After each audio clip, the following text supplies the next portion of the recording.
Hello friends, आज मैं आपके साथ डिस्कस करूंगा मैक्रो इकोनॉमिक्स का स्कोप क्या होता है। तो बहुत इंपॉर्टेंट टॉपिक है, आप अच्छे से करिए इसे। ठीक है, तो स्कोप ऑफ मैक्रो इकोनॉमिक्स का मतलब है कि इसका दायरा क्या है, इसमें क्या क्या चीज़ें आ जाती हैं, हम क्या क्या चीज़ें इसमें स्टडी करते हैं। ठीक है, अब फर्स्ट पॉइंट आ जाता है थ्योरी ऑफ नेशनल इनकम। तो सबसे इंपॉर्टेंट चीज़ जो हम मैक्रो इकोनॉमिक्स में डिस्कस करते हैं और स्टडी करते हैं वो है नेशनल इनकम। इसमें मैंने लिखा है macro economics studies the concept of national income, it's different elements, methods of measurement and social accounting. तो हम मैक्रो इकोनॉमिक्स के अंदर नेशनल इनकम कैसे मेजर की जाती है, इसके कंपोनेंट्स क्या हैं, इसके एलिमेंट्स क्या हैं, कौन कौन से मेथड हैं, कौन कौन सी चीज़ें ऐड करनी है नहीं करनी, इससे नेशनल इनकम निकालने से जीडीपी क्या निकलती है, या फिर जीडीपी निकालने से वेलफेयर के साथ क्या रिलेशन है, नेशनल इनकम को एनएनपी/एफसी कहते हैं या क्या कुछ और कहते हैं, ये सारा कुछ डिस्कस करते हैं।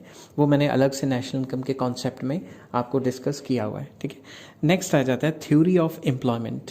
तो थ्योरी ऑफ एम्प्लॉयमेंट किस चीज़ से रिलेटेड है? Macro economics also studies the problems relating to the employment and unemployment. तो थ्योरी ऑफ एम्प्लॉयमेंट हमें बताती है फुल एम्प्लॉयमेंट कब होता है, अंडर एम्प्लॉयमेंट कब होता है, ओवर फुल एम्प्लॉयमेंट कब होता है। तो मैक्रो इकोनॉमिक्स की स्टडी करके ही हमें ये सारी चीज़ों का पता लगता है। It studies different factors determining the level of employment.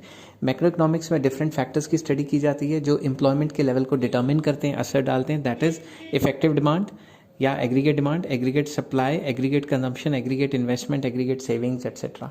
तो इतने सारे फैक्टर्स हैं जो हमारे लेवल ऑफ एम्प्लॉयमेंट को असर डालते हैं, किसी भी कंट्री के लेवल ऑफ एम्प्लॉयमेंट को असर डालते हैं। उन सारे फैक्टर्स की स्टडी मैक्रो इकोनॉमिक्स में की जाती है। थर्ड पॉइंट आ जाता है थ्योरी ऑफ मनी। इसके अंदर मैक्रो इकोनॉमिक्स क्या डिस्कस करता है? Changes in demand and supply of money have considerable bearing on the level of employment. जो मनी की डिमांड है और मनी की सप्लाई है, इससे भी इकोनॉमी में बड़े चेंजेस आते हैं। ठीक है, मनी की क्वांटिटी डिमांडेड एंड मनी की क्वांटिटी सप्लाइड, इससे बहुत फर्क पड़ता है। और ये भी हमारे मैक्रो इकोनॉमिक्स में कितनी एम्प्लॉयमेंट एंड आउटपुट होगी इसको डिटर्मिन करती है। Macro economics studies the functioning of money and theories related to it. Macro economics हमें बताते हैं कि मनी के फंक्शंस क्या हैं, जो मैंने मनी के पूरे चैप्टर में डिस्कस किए हुए हैं, इसी प्लेलिस्ट में पढ़िए। तो मनी के क्या क्या फंक्शंस हैं, इसकी थ्योरीज ऑफ मनी क्या है, जैसे ट्रांजैक्शन अप्रोच है, कैश बैलेंस अप्रोच है, और क्वांटिटी थ्योरीज ऑफ मनी है, फ्रीडमैन की theory of money, demand for money है। डिफरेंट थ्योरीज डिस्कस करते हैं हम मैक्रो इकोनॉमिक्स के under. Banking system and other financial institutions are also studied. Money के रिलेटेड जितने भी इंस्टीट्यूशंस हैं उन सब की स्टडी की जाती है। नेक्स्ट आ जाता है theory of general price level. इसके अंदर determination of changes in the general price level are core issues in macro economics. Macro economics में मेन कोर इशू क्या है, मेन मुद्दा क्या है? मेन मुद्दा ये है कि प्राइजेस कैसे चेंज हो रहे हैं, प्राइजेस अप्स एंड डाउन्स कैसे आते हैं मार्केट में बूम रिसेशन वगैरह कैसे आता है। ठीक है, problems concerning the inflation and deflation are the principal issue involved in this context. Simple words में जितने भी प्राइस लेवल के इशू हैं, लाइक इन्फ्लेशन जिसे कहते हैं प्राइस का बढ़ना, डिफ्लेशन जिसे कहते हैं प्राइसेस का गिरना, इन्फ्लेशन किस टाइम होती है, उसके वजह क्या क्या, उसके कॉजेज़ क्या हैं, और डिफ्लेशन के क्या क्या कॉजेज़ हैं और इफ़ेक्ट्स क्या हैं, और गवर्नमेंट की क्या क्या पॉलिसीज़ होनी चाहिए, वो सारी मैक्रो इकोनॉमिक्स में हम पढ़ते हैं। तो फिफ्थ आ जाता है इकोनॉमिक ग्रोथ एंड डेवलपमेंट। तो हमारा कंट्री या हमारी इकॉनमी कैसे ग्रो करेगी और कैसे डेवलप करेगी, ग्रोथ एंड डेवलपमेंट में फ़र्क है थोड़ा बहुत।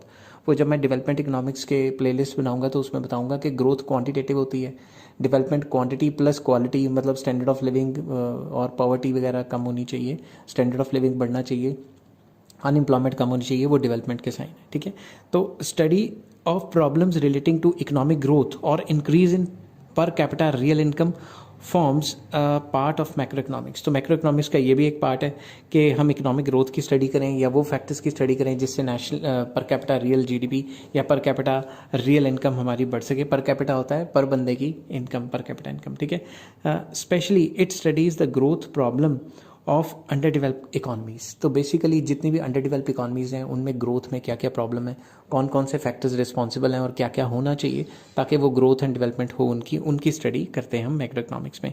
नेक्स्ट आ जाता है बिजनेस साइकिल। बिजनेस साइकिल को ट्रेड साइकिल भी कहा जाता है।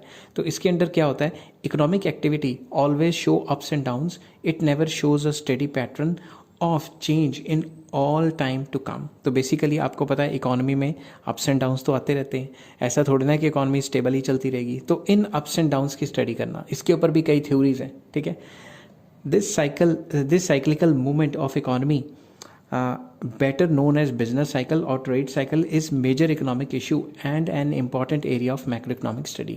तो ये जो मार्केट में अप्स एंड डाउन्स आती रहती हैं लगातार, ये भी मैक्रोइकोनॉमिक्स की एक इम्पॉर्टेंट स्टडी का पार्ट है कि कैसे बूम पीरियड आता है, कैसे रिसेशन आता है, हम कैसे अपनी इकॉनमी को स्टेबलाइज करें, ना ही बूम पे रखें ना ही रिसेशन डिप्रेशन में रखें, बीच बिचाले स्टेबलाइज करने के लिए कुछ ना कुछ करते रहें।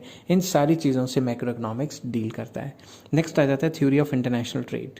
इसके अंदर हम डिस्कस करते हैं कि मैक्रोइकोनॉमिक स्टडीज़ ट्रेड्स अमंग या trade between different countries, theory of international trade, tariff protection etcetera are the subject of great significance in macroeconomics.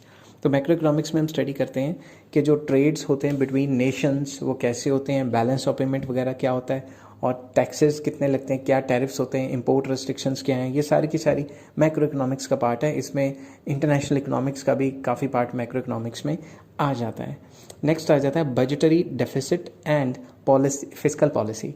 तो ये भी काफ़ी इंपॉर्टेंट पार्ट है मैक्रोइकोनॉमिक्स का। इसके अंदर क्या होता है, in the wake of privatization and globalization of the world economies, budgetary deficit and related fiscal policies has emerged as central issue of macroeconomics। आपको पता है जैसे जैसे प्राइवेटाइजेशन फैल रही है और ग्लोबलाइजेशन भी फैल रही है और वेलफेयर स्टेट्स भी लगातार फैल रही हैं, क्योंकि वेलफेयर सरकार तो चाहती है ना ज़्यादा से ज़्यादा वेलफेयर अपने सिटीजन्स को देना। तो वैसे ही जितने भी गवर्नमेंट्स हैं कंट्रीज़ की, उनको बजट बनाने पड़ते हैं। बजट में डेफिसिट मतलब नुकसान होता है। नुकसान तब होता है जब उनका खर्चा ज़्यादा और आमदनी कम है, ठीक है। तो फिस्कल पॉलिसी क्या होती है, fiscal policy deals with the public expenditure and public revenue, कि गवर्नमेंट को कितना खर्चा करना चाहिए। जब इकॉनमी गिरी हुई है, रिसेशन में है, डिप्रेशन में है, तो गवर्नमेंट को ज़्यादा खर्चा करना चाहिए। जब इकॉनमी में बूम पीरियड चल रहा है तो मार्केट में ऑलरेडी पैसा इतना है तो गवर्नमेंट को खर्चा कम करना चाहिए और टैक्सेस वगैरह लगाने चाहिए। तो क्या क्या करना चाहिए, क्या क्या नहीं करना चाहिए, वो सारा का सारा हम इस पार्ट में हम पढ़ते हैं बजट के चैप्टर में, ठीक है। नेक्स्ट आ जाता है interest rate and monetary policy. तो interest rate and monetary policy भी बहुत इंपॉर्टेंट पार्ट है मैक्रोइकोनॉमिक्स का। Monetary policy involves monetary measures by the government in terms of changing rate of interest या interest rate with a view to stimulate the economic growth and stability। पूरी की पूरी world economies में कोई भी country ले लो, government क्या करती है, इंटरेस्ट रेट को कंट्रोल करके इकोनॉमिक एक्टिविटी को कंट्रोल करने की कोशिश करती है। फॉर एग्जांपल गवर्नमेंट चाहती है कि मार्केट में ज़्यादा इन्वेस्टमेंट हो तो इंटरेस्ट रेट को गिरा दिया जाता है ताकि बड़े बड़े बिजनेसमैन या कोई भी बिजनेसमैन लोन्स वगैरह लें सस्ते रेटों पे लोन्स लेंगे तो क्या होगा, इन्वेस्टमेंट्स बढ़ेगी। और अगर गवर्नमेंट चाहती है कि मार्केट में बहुत ज़्यादा पैसा आ गया, अब ज़्यादा पैसा आता है तो महंगाई हो जाती है, इन्फ्लेशन हो जाती है, उस पैसे को कम करने के लिए गवर्नमेंट रेट ऑफ इंटरेस्ट बढ़ा देती है और रेट ऑफ इंटरेस्ट बढ़ जाता है तो लोग लोन्स नहीं लेते और उसकी वजह से मार्केट में इन्वेस्टमेंट्स गिर जाती हैं, ठीक है। It is also an important area of the study of macroeconomics. ये भी मैक्रोइकोनॉमिक्स का बहुत इंपॉर्टेंट पार्ट है कि इंटरेस्ट रेट को थ्रू मॉनेटरी पॉलिसी या थ्रू सेंट्रल बैंक्स गवर्नमेंट कैसे कंट्रोल करती है, ठीक है। नेक्स्ट वीडियो मैंने बनाई हुई है इंपॉर्टेंस ऑफ मैक्रोइकोनॉमिक्स, वो मैं अगले वीडियो में बनाऊंगा। और अगर आपको ये वीडियो पसंद आई हो तो please like, share and subscribe. इस चैप्टर के सारे लिंक आपको डिस्क्रिप्शन में मिल जाएंगे। Take care, have a nice day.